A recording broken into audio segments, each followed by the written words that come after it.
आज हम यहाँ पे रसायन विज्ञान क्लास 12th का जो मासिक मूल्यांकन है हमारा अगस्त मंथ का, इसका आंसर देखने वाले हैं। सारे सब्जेक्ट के जो आकलन है उनका आंसर का पीडीएफ आपको टेलीग्राम में बता दिया गया है, आप कहाँ से ले लेंगे। तो टेलीग्राम को जरूर से ज्वाइन कर लीजिए। अगर आप सीजी बोर्ड स्टूडेंट हैं तो चैनल को आपको सब्सक्राइब करना है, क्योंकि आने वाले टाइम में इंपॉर्टेंट क्वेश्चंस आपके बोर्ड एग्जाम के लिए आएंगे और वो बहुत इंपॉर्टेंट होते हैं। उससे पढ़ के आप 90+ स्कोर कर सकते हैं। तो इसलिए ज़रूर से ज्वाइन कर लीजिए, चैनल को सब्सक्राइब करिए, अपने दोस्तों के साथ शेयर करिए। स्टार्ट करते हैं पहले क्वेश्चन से। आइसक्रीम के निर्माण में जिलेटिन का उपयोग क्यों किया जाता है?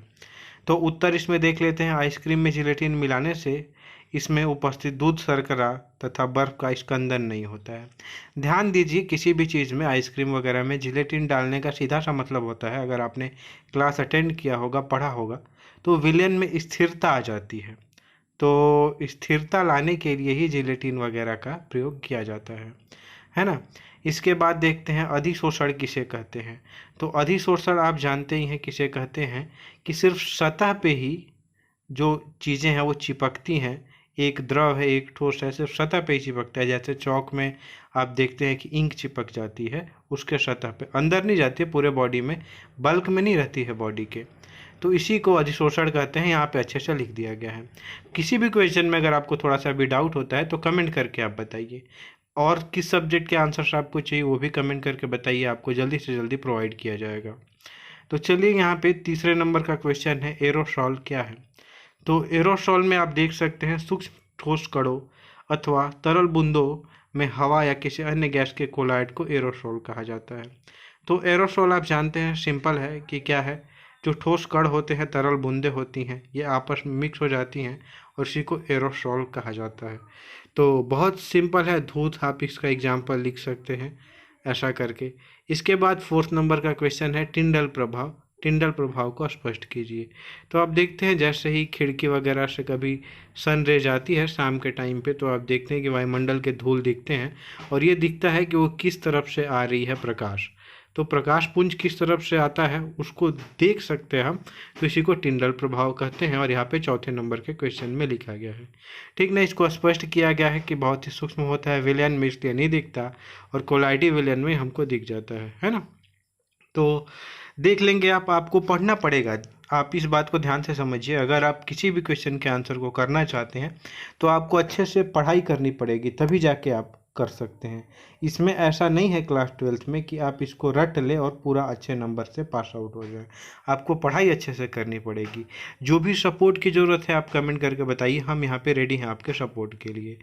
प्रश्न 5 है इसमें, झाग प्लॉन विधि का नामांकित चित्र बनाइए।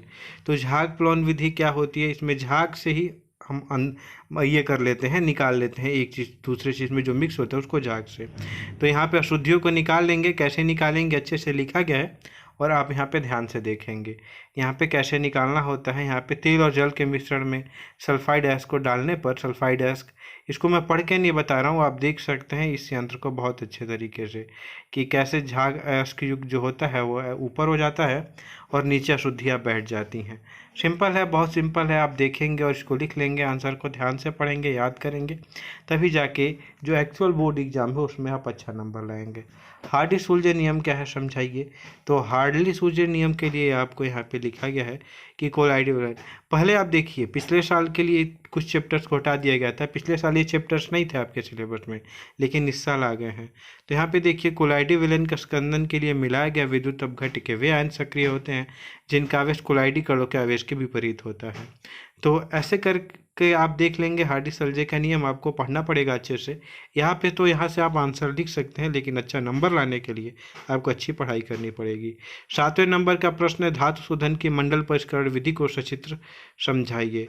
तो धातु शोधन की मंडल परिष्करण विधि, यहाँ पे सिद्धांत दे दिया है हमने और नोट करके यहाँ पे लिख दिया हुआ है कि किसका किसका शुद्ध अवस्था में प्राप्त किया जाता है।